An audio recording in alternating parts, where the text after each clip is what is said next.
Bismillahirrahmanirrahim. Assalamualaikum warahmatullahi wabarakatuh. Perkenalkan, nama saya Ella Faroha, Prodi PBS kelas B nomor NIM 20383022015.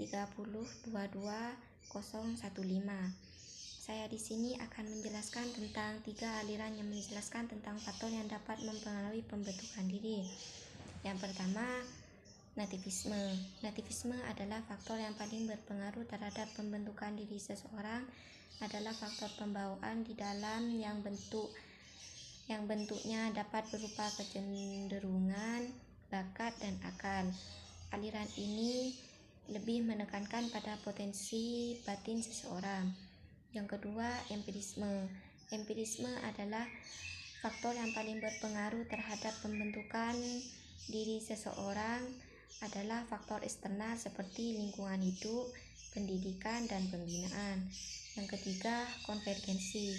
Konvergensi adalah faktor yang paling berpengaruh terhadap pembentukan diri seseorang, adalah faktor internal dan eksternal.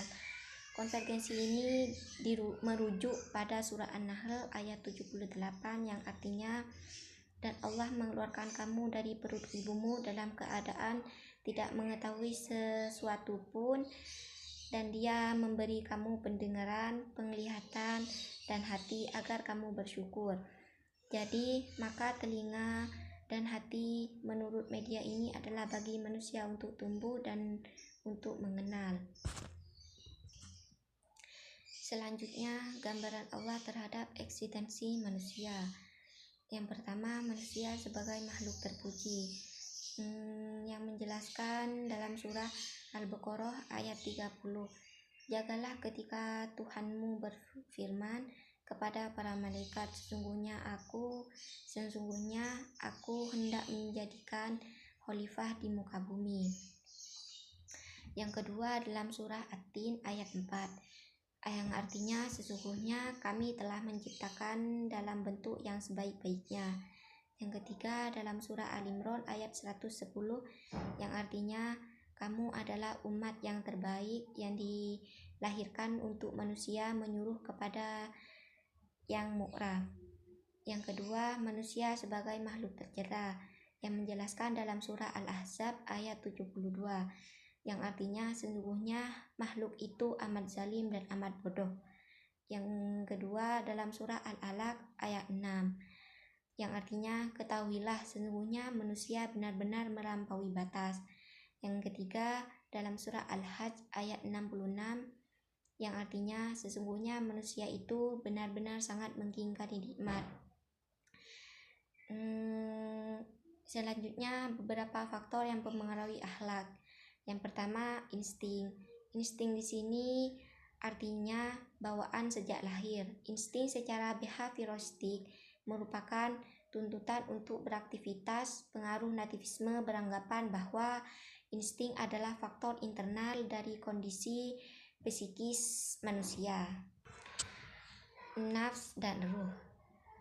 Nafs artinya sebagai sumber energi yang mampu melahirkan aktivitas horizontal, sehingga ketika dicabut akan terjadi penurunan semangat.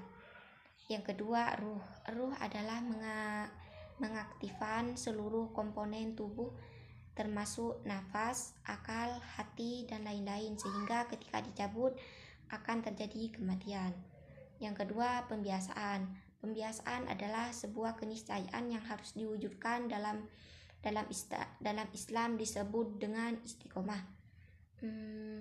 Dalam Islam, kebiasaan tidak hanya melahirkan aktivitas horizontal yang hakiki, akan tetapi juga kepuasan emosional. Dan yang ketiga, tradisi. Tradisi adalah yang dibentuk dari dialog antara individu dengan lingkungan, menjadikan individu terkungkung dengan kebiasaan yang meninggali, sehingga dia akan melakukan aktivitas sesuai dengan tradisinya. Ketika jiwa tidak mampu mewarnai kebiasaan tidak baik, maka agama menyadarkan untuk hijrah kepada yang ma'ruf. Yang keempat, suara hati. Suara hati yang tersinari dengan nurani, yang dalam Al-Quran dikatakan fu'ada. dia tidak mampu berdusta, sedangkan suara hati yang tidak tersinari disebut waswis, yang selalu mengajak untuk menuruti hawa nafsu. Fuadah mengajak kepada kebaikan, waswis mengajak kepada keburukan. Seringkali fuadah mendapatkan tekanan dari waswis sehingga kondisi hati seseorang berkecamuk.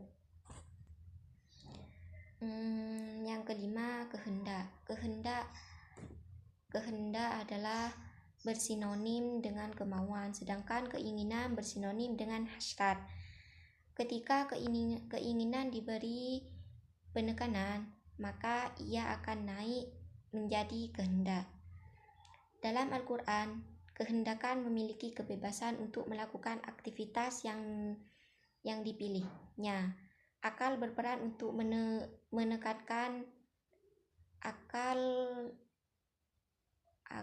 berperan untuk memberikan pilihan sehingga kualitasnya tergantung dari pengetahuan akan yang dimiliki.